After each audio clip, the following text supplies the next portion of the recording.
Greetings, this is Craddock. We're going to go over briefly a variation of the Vyr 6 Teal Lightning Wizard that I've been enjoying for lower grade rifts, like really quick speeds, very secure, very defensive build, which sets it apart from its higher pushing speed variant, which would include the Pig Sticker and the Obsidian Ring of the Zodiac, which I'm not running at current. We've swapped that out, as you can see, for the In-Geom in the cube for quick resets once we kill the entire lead pack.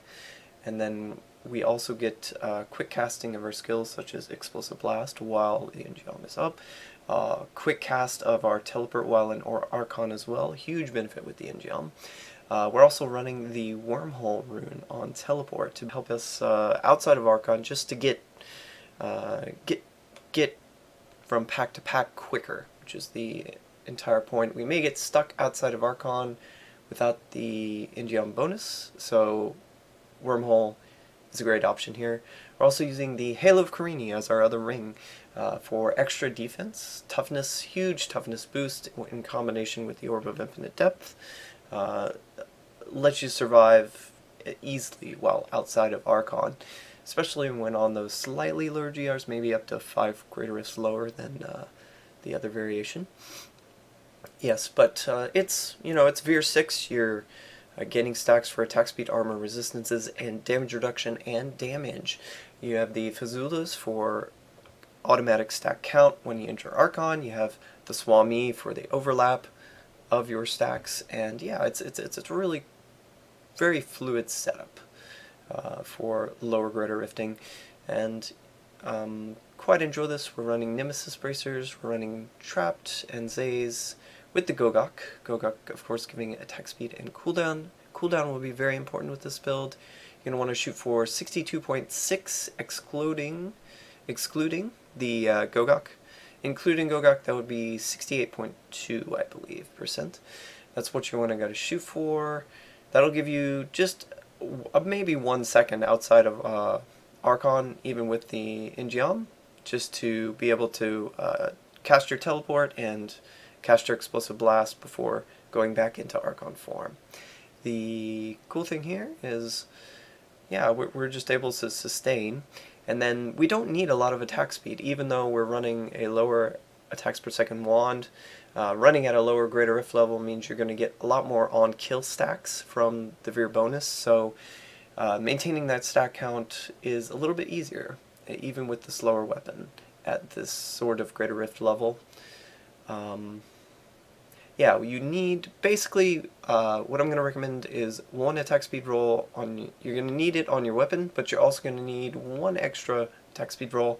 It doesn't matter where it is. If you put it on your amulet, or another piece of jewelry, or even quad glove, you could put the attack speed there, if you happen to get a really good glove. Just so long as you have at least 1 extra roll, you should be good to go. And then I've opted here to run with the Enchantress, so for the extra attack speed from the attack speed aura Focused Mind, and that is an option if you're running solo. Otherwise, this is a great build for both group and solo. If you're running a group, your teammates will boost your Archon stacks, help you proc In-Geom, so it's a very, very, very good setup for group as well. Don't forget, we're also running Endless Walk. The Endless Walk multiplier will be up a lot of the time, yes. Skills here, we're running Power Hungry for the extra damage at range, Evocation, cooldown, Paralysis, of course, for Teal, and then Unstable Anomaly for that second life.